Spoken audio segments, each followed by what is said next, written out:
Good morning, everyone. Andrea, thank you for sharing that welcome slide. I'll ask you to stop sharing your screen now and we're going to get started. Thank you all so much for joining us today. We continue our Celebrating What Unites Us cooking series with a very special demonstration from Chef Sean Sherman. My name is Hannah Deppen, and I'm proud to welcome you all here today on behalf of Oldways. Oldways is a food and nutrition nonprofit helping people live healthier, happier lives. It is a joy for all of us to see cultural food traditions represented on Zoom through this very special collaboration, and we hope you're enjoying it as much as we are. Before we continue with our presenters, I want to remind you that you will receive the recipe for today's demo in your email. You'll also find a recording of this entire demonstration by visiting oldwayspt.org or searching for Oldways on YouTube. And now it is my pleasure to introduce Andrea Burns of Age Friendly Boston. Thank you. My name is Andrea Burns, Director of Age Friendly Boston for the City of Boston's Age Strong Commission. It is my pleasure and my honor to be here today with all of you. I'm so pleased that we could do this in honor of Indigenous Peoples Day coming up on Monday. And I just want to let everyone know that the program will be re-aired on Boston City TV Monday through Friday from 9 a.m. to 10 a.m. and on Boston Neighborhood Network throughout the week. And that can be found on Comcast 23, RCN 83, and Verizon 1960. Before I introduce Katherine Burton, who is the Mayor's Chief of Staff, I wanted to share with you something that we will send out again, which is a data sheet that the Boston Planning and Development Agency have prepared for us. And that is basically highlighting the Native American population in the city of Boston. And I just wanted to share this with you. I think I can do this. Let's see if I can share my screen. Hopefully I'll try this out. If it doesn't work and I can't do it, then I will send it out to everyone. Can everybody see this, or is that not really sure how to do this? Anybody know how I can share this screen? Basically it shows all the where people live. Actually, Native Americans live in Boston, which is, we have 6,262 Native Americans living here in the city. Population has increased 10% since the year 2000. 55% are female, 34% are homeowners, and there's this wonderful map that actually shows you that throughout the city, Native people are living all throughout, in every neighborhood of Boston. So I will share that. I would love to share this with you. I'm not exactly sure how to do it. So my apologies, or maybe I can, does this work? Does that work? Everybody see that? That works. Yes. Yes. Okay. So before I introduce Katherine, I just wanted to show you this one map, which is really interesting. So these red dots, if everybody can see that that's 10 people. Every red dot is 10 people. So that is where Native Americans in Boston are living. So as you can see, it is pretty much every neighborhood in the city. And I just wanted to share that. We will send that out again to everyone. It has more details, and thank you so much to Christina Kim from the Boston Planning and Development Agency for preparing that for us. And so without further ado, I'd like to, very, very happy to introduce Katherine Burton. She is the Chief of Staff for Mayor Martin J. Walsh. She's a member of the Mi'kmaq tribe in Quebec, Canada, and she is the first Indigenous person to hold a cabinet level position at Boston City Hall. Please welcome Katherine Burton. Thank you very much. Thank you so much, and welcome everybody for participating. Deloise, Katherine Burton. My name is Katherine Burton. I'm proudly from the Mi'kmaq tribe, and as nomadic people, my relations run from the Gascabegia Reserve in Quebec, all the way to the Eskasoni Reserve in Nova Scotia and beyond. My two sons will never understand our family tree, and when in doubt, I just tell them someone is their cousin. That's how we do it in my world. For my tribal land diet, it's a lot of salmon and moose meat, but what you'll learn through this is that there is no monolithic food experience among Native communities, and I know the chef will get into that. I'm honored to serve as the first Indigenous cabinet member for the Boston City Council, Boston City Mayor Martin J. Walsh, and I serve as his chief of staff. Mayor Walsh's commitment to equality and equity and allowing me to help lead the city is a testament to his trust and knowledge that the more diverse voices at the decision table, results in more equitable policies for all constituents. I want to acknowledge and thank the various groups that came together to make this happen. And my family teased me, since I don't know where my kitchen is in my own home, that here I am introducing such a prestigious chef. Chef Sean Sherman has won 2 James Beard Awards, the culinary world's equivalent of the Oscar, both for the Best American Cookbook in 2018, as well as the Leadership Award in 2019. Chef Sherman was born in Pine Ridge, South Dakota. And in my research, I was struck by how much Chef Sherman connected the health disparities that is rooted in the lack of affordability and accessibility in terms of food. Diabetes, obesity, heart disease has devastated so many Native communities, including mine. And Indigenous cuisine is very political, and we're talking hundreds of years of denial for resources, and instead of being fed, and many of our communities were fed flour, salt, sugar, lard, canned powdered milk, you name it. And what Chef Sherman is doing and trailblazing is really about decolonizing the diet.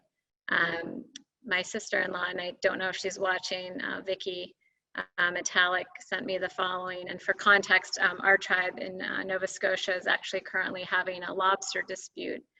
So what does that mean for sovereignty and food security?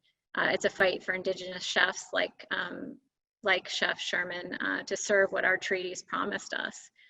So the surge of Indigenous chefs is actually a surge in something bigger than just finely plated food. It's about a revival.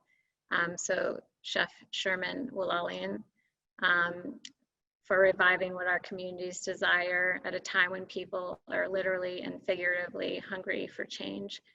So thank you. We appreciate it. On behalf of Boston, we welcome you. And both you and Dana, who I know are worked so closely together. I want to also acknowledge your partner, Dana, who I know is your COO, and all the work you're doing in Minnesota. Thank you, and look forward to hearing what you have to say.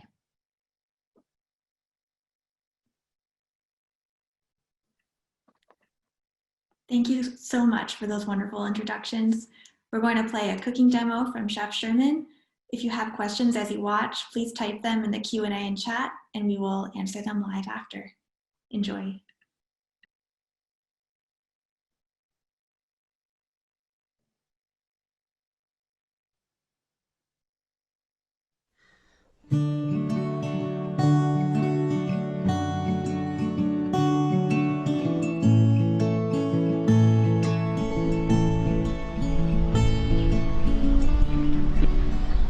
Hi, my name is Sean Sherman. I am the CEO and founder of the Sioux Chef, based here in Minneapolis, Minnesota.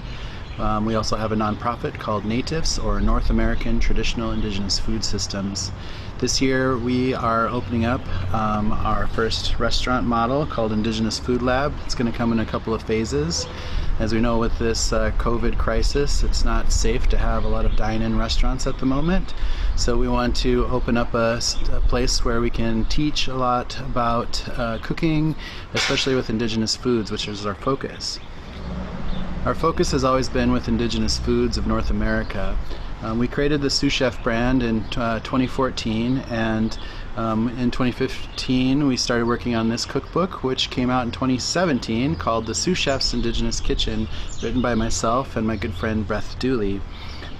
We really tried to create something different that wasn't out there and really showcase what are indigenous foods of our region and what is Native American food when it comes down to it. So we've tried to explore what is cooking like with only indigenous ingredients, especially indigenous ingredients from only our particular region. And we've been able to come up with a lot of fun recipes utilizing all sorts of amazing wild plants and wild animals and Native American agricultural products, and really utilizing a lot of history, a lot of Native communities, a lot of their memories, and really focusing on something that is healthy and really showcases what the world is in food around us and what we could be doing with it for the future. So with this cookbook, we cut out colonial ingredients, meaning things that didn't exist here before. So we cut out things like wheat flour, dairy, processed cane sugar, even beef, pork, and chicken, and really wanted to showcase like all this amazing stuff that people have been utilizing for so many generations. And there's a lot to explore no matter what region you're from, and we just want to open up people's eyes, if they live in North America, if they're not indigenous, to think about the land that they're standing on, who lived there before, and how they survived for millennia utilizing plants and animals, and making sure that we have that deep understanding so we ourselves can implement these lessons into our lives. So for us, from coming from indigenous communities, we want to help bring back a lot of this health and this knowledge into our communities, and really showcase some fun ways to cook.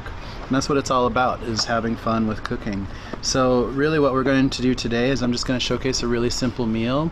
I live in South Minneapolis, so I ran over to the Wedge Co-op this morning and I grabbed some ground bison and a can of black beans and some blackberries, and the rest of the stuff I just grabbed from around the yard. I have some rhubarb, I have some oregano that's already up, I've got some chives, I've got some sage, and I also just grabbed some wild edible plants that people see all the time, like plantain, like dandelion, and even creepin' Charlie, which our neighbor hates because it's all over our yard, but it's actually quite delicious and it grows all over the place. So I just want to showcase a really simple meal that you can create with a few simple ingredients. And cooking fresh is always super important, and how you can make easily enough food for a family of 4 for not that much money, especially if you take the time to learn the plants around you and just explore different ways to prepare these plants and to put these plants on our dishes. So we're going to start cooking in just a moment, and hope you guys enjoy.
Chef Sherman, thank you so much for that demo.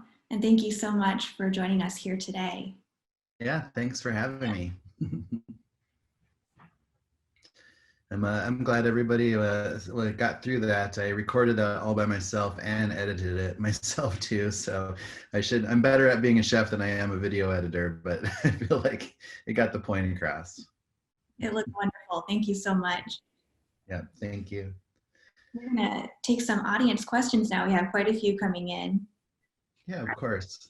And I'm just going to say really quick too, when we're thinking about food from an Indigenous perspective, we just like to think about the land that we're on and the history of the foods and the flavors and the ingredients, especially with, we look at a lot of Indigenous agriculture. We spend a lot of time researching and finding Indigenous heirloom seeds and farmers that are growing it, but also just the vast knowledge of all the wild plants around us and really looking at our world a little bit differently, because through an Indigenous perspective, our Indigenous communities really knew how to utilize all of the wild plant life nearby us, no matter what region we're in. So when you look around through that perspective, you see food and medicine completely surrounding you always, because Indigenous communities had the privilege of having thousands of generations living on these land spaces to understand how to utilize which parts to harvest and what to do with all of these parts of plants and pieces. So it's just really important for us to look around. We always tell people to stop calling everything a weed, because that just means you don't know what it is. So, and we just like to make food taste like where we are. So that dish is obviously more in our region here in Minnesota and closer to Dakota Plains. But, you know, we just want people to think about food and flavor and land and just be curious about what's outdoors. that's wonderful. Thank you so much. Mm-hmm. We have a question here. I missed if the corn is pre-cooked or raw. Could you tell us about the corn that you used? I had that fresh corn. I cut it up first thing in the beginning of that video. But you know, we use a lot of dried corn too. Again, like I always feel like there's not a lot of rules. You can feel free to change these recipes to ingredients that make sense to you and to your region. And in that video, I used the fresh corn. Great. We have a question about washing and drying greens before using them in this recipe. Yeah, absolutely. You want to be very careful when you're foraging outdoors. I lived in Mexico for a while too, and at one point, and you basically have to wash all your veggies, and they put these little food drops, which are basically iodine, to make sure it kills anything too. So it's always a good idea just to make sure you wash, and if you have food sanitizer kind of drops, you can use that too. But mostly, you know, if you're very careful and know where your food's coming from, and you're just rinsing and washing things well, then it's pretty safe. I forage a lot, so I'm outdoors a lot in the woods. We have a lot of woodlands and lakes here in Minnesota, and there's just a lot of amazing flavors out there. So, but it's always good to, of course, be sanitary and to just be conscious of where you're picking plants and the soil that they're coming from. And urban foraging could be a little bit different. And I know in my yard, I don't utilize any chemicals for growing anything. So I feel like my plants are pretty safe, but I definitely rinse and wash everything before I cook it and use it. Thank you. We have a related question. Is Creeping Charlie a ground cover? It is. I have it in part of my front yard, and it's kind of minty flavored.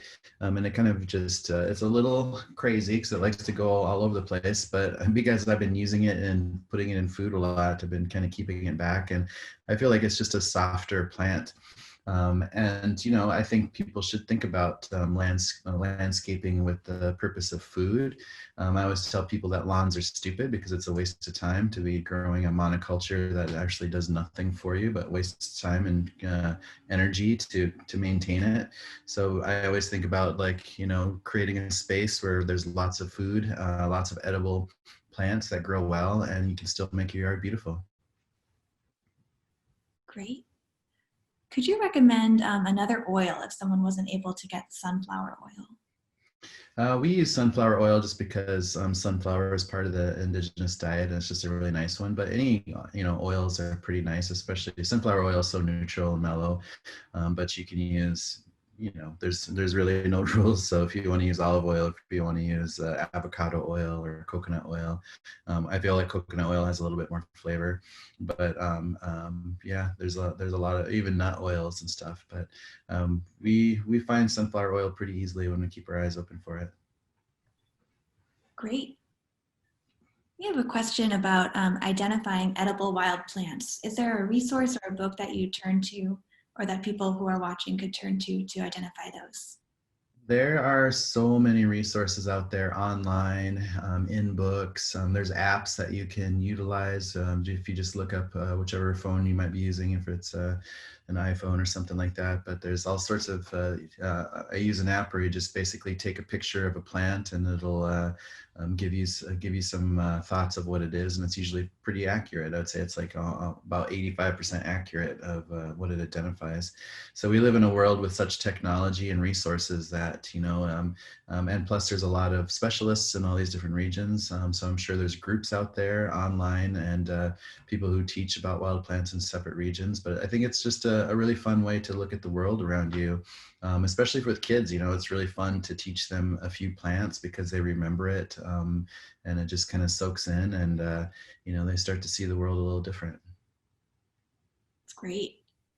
We have a question. Someone was noticing the beautiful chive flowers on the stalks of the chives. Are those edible? And can you use them to grow more chives? Yeah, absolutely. Obviously, this was taken in the springtime here, and because all the beautiful chive flowers, which can happen fairly early. But yeah, I love the chive flowers because you pull them apart and each little tiny piece is like its own little flower by itself. So, and each one just tastes like a small onion. So they're really flavorful and they're obviously pretty. And it's a great one of those great pieces that comes early in the spring. Someone asked, do you have resources or information about propagating a wild forest garden in my local parks, hopefully working with the city? Yeah, and that's really a conversation to have with some city council, and if you have a park board council to talk with about situations. We have a restaurant in partnership with the Minneapolis Park Board here happening this next year. So we're opening up a Sioux Chef restaurant downtown Minneapolis along the river, where the park board has been working for years, getting ready to redo this riverfront and to create a brand new park there. And we've worked really closely with them. We've been able to, as they get to re-landscape or get to the point where they're going to re-landscape, we kind of talk them into putting a lot of indigenous plant species throughout the region. And not only that, but labeling them. So there'll be little placards that will have the names of the plants, but it'll have the Dakota name, which is the land that we're on currently right now. This is Dakota territory. So it'll have the Dakota name for the plants first, and then the English name, and then a brief description of what the plants were utilized for from indigenous peoples and are still utilized for. So I just think it's a really great way to kind of normalize indigenous languages, and especially like, the plants, those indigenous plants that have been here for so long and were utilized by the Dakota people in those languages. Those are the old names. Those are the true names of those plants that outdate the English names for them. So I think it's just really important to work together as your community to bring out and highlight a lot of these pieces that can be easily done. And it's a great addition for everybody.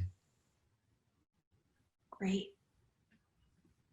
We have a question from a viewer here in Boston who says, here in Boston, it's a great time for local ingredients, some tomatoes and corn still, lots of carrots, leeks, beans, potatoes, and gourds. But we do struggle in winter trying to keep cooking local and seasonal. How do you handle that challenge in Minnesota? Well, when you're looking at seasonal harvesting, it's really about understanding the food cycle, because basically it's obviously a big circle, and we look at the springtime when the very first veggies start coming out and foods start coming out. So here in Minnesota, we'll get the maple first, and then it'll move into spring vegetables. And then, then you have your growing season throughout the summer and your harvest season. But, indigenous peoples would spend so much time and effort just working as a community to harvest and gather a lot of these plants, but also doing it sustainably as to not harm them, of course. But collecting a lot of these flavors throughout the year and then preserving them right away, which was typically through dehydration. So that way, they would have these flavors throughout the entire year. So when you got into these long, dark winters that are very cold, that you would have a large food supply of all sorts of stuff, So even though here in Minnesota, where it's pretty intense with the winter, because we'll have about 4 months of a really nice growing season, and it feels like we have about 18 months of winter. It's really important to think about how you basically spend time, because like some of these plants are only in season for a very short moment. So if I'm collecting choke cherries or hazelnuts, it's a very short window when those plants are ready to be harvested.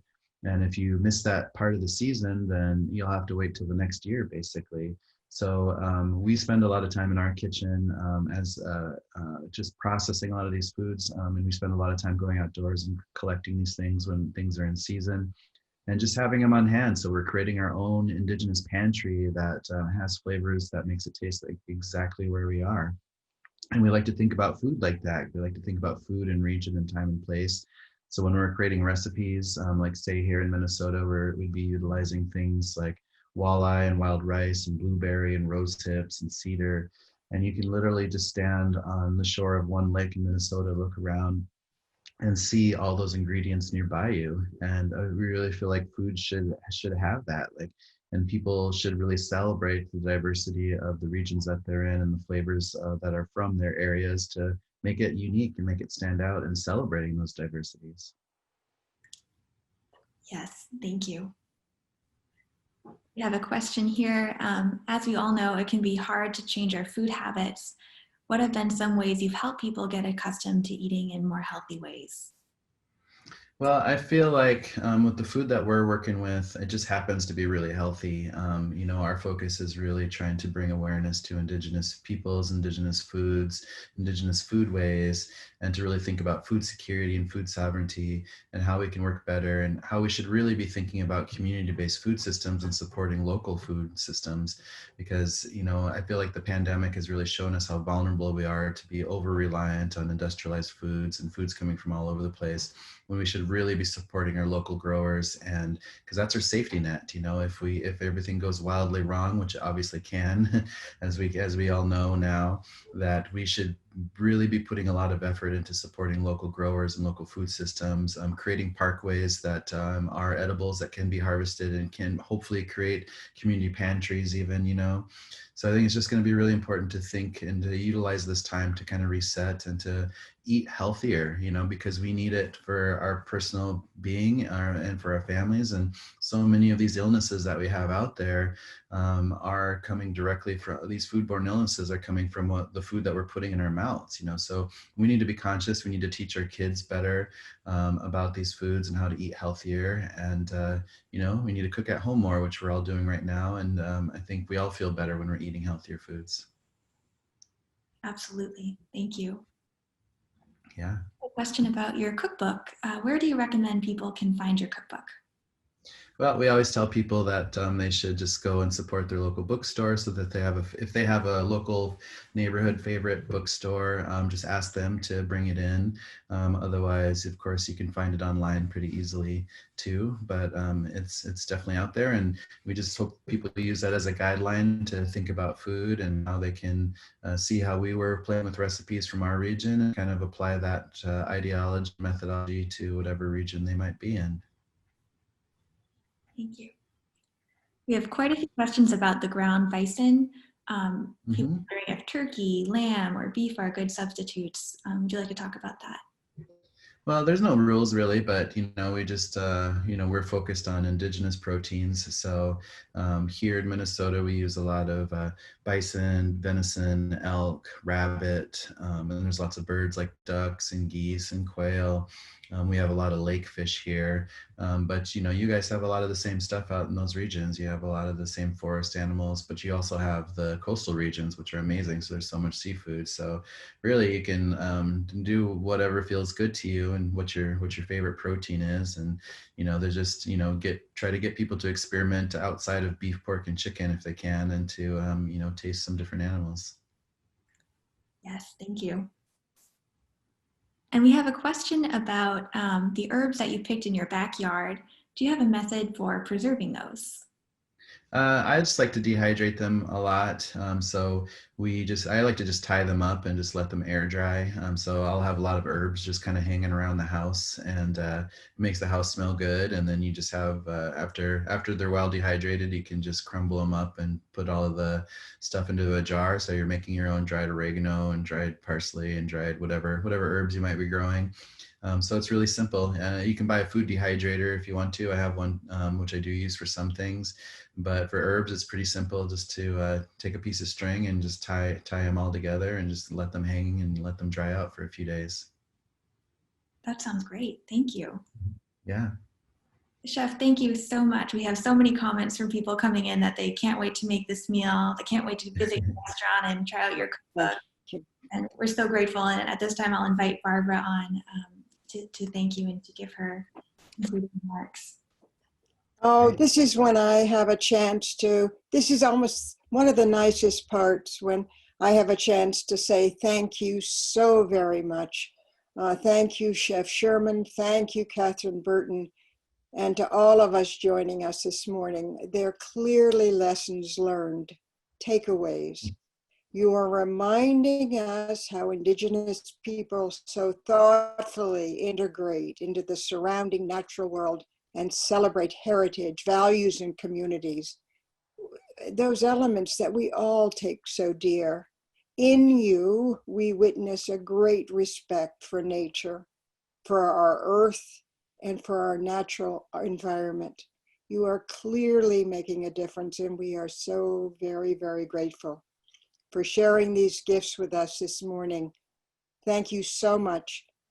Chef, please extend our thanks to Dana Thompson, your co-founder, your partner, your collaborator. You are both doing extraordinary work. We want to be a part of your team and to help you do what you're doing so importantly. So consider us on board. And when we're all together once again, out and about, and it's safe to do so, we look forward to welcoming you to the park, Armenian Heritage Park, and for all of us to come together and celebrate what unites and connects us. And now a special note of thanks from us, the Friends of the Park, to Age Friendly Boston, our long-standing collaborator, and more recently a collaborator which we also loved, Oldways. So to each of you, enjoy today, the sunshine, stay safe and take care. And Chef, we look forward to greeting you in Boston or on Zoom whenever it can happen next. Thank you all.